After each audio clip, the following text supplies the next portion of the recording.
ಇನ್ನು ಶಾಸಕ busy Govindappa car ಚಾಲಕನನ್ನ ಪೊಲೀಸರು ವಶಕ್ಕೆ ಪಡೆದಿದ್ದಾರೆ. ಒಂದು ಕೊಲೆ ಕೇಸ್ನಲ್ಲಿ ಶಾಸಕ ಬಿಜಿ ಗೋವಿಂದಪ್ಪ ಅವರ ಕಾರು ಚಾಲಕನನ್ನ ಯಶವಂತ್ನನ್ನ ಪೊಲೀಸರು ವಶಕ್ಕೆ ಪಡೆದಿರೋದು.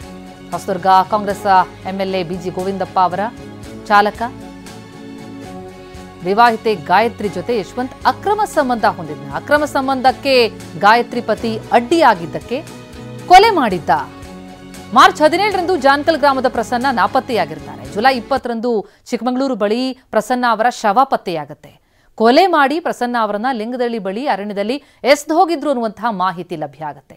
ಪ್ರಸನ್ನ ಪತ್ನಿ ಗಾಯತ್ರಿ, ಶಾಸಕರ ಕಾರು ಚಾಲಕ ಯಶವಂತ್, ಲೋಹಿತ್ ಮತ್ತು ವೀರೇಶ್ನನ್ನ ಈ ಪ್ರಕರಣಕ್ಕೆ ಸಂಬಂಧಪಟ್ಟಂತೆ ಹೊಸದುರ್ಗ ಖಾಕಿ ಪಡೆ ಬಂಧಿಸಿದೆ.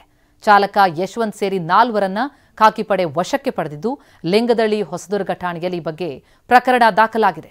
ಅಕ್ರಮ ಸಂಬಂಧಕ್ಕೆ ಗಾಯತ್ರಿ ಪತಿ ಅಡ್ಡಿಯಾಗಿದ್ದಕ್ಕೆ ಆತನನ್ನ ಕೊಲೆ ಮಾಡಲಾಯ್ತಾ? ಹಾಗಿದ್ರೆ ಆ ಕೊಲೆಯಲ್ಲಿ ಶಾಸಕರ ಕಾರು ಚಾಲಕ ಕೂಡ ಪಾತ್ರ ವಹಿಸಿದ್ದಾರಾ ಅಂತದೊಂದು ಶಂಕೆ, ಆರೋಪ ವ್ಯಕ್ತವಾದಂತಹ ಹಿನ್ನೆಲೆಯಲ್ಲಿ ಆ ಚಾಲಕನನ್ನು ಸೇರಿದಂತೆ ಒಟ್ಟು 4ವರನ್ನ ಖಾಕಿ ಪಡೆ ವಶಕ್ಕೆ ಪಡೆದಿದೆ.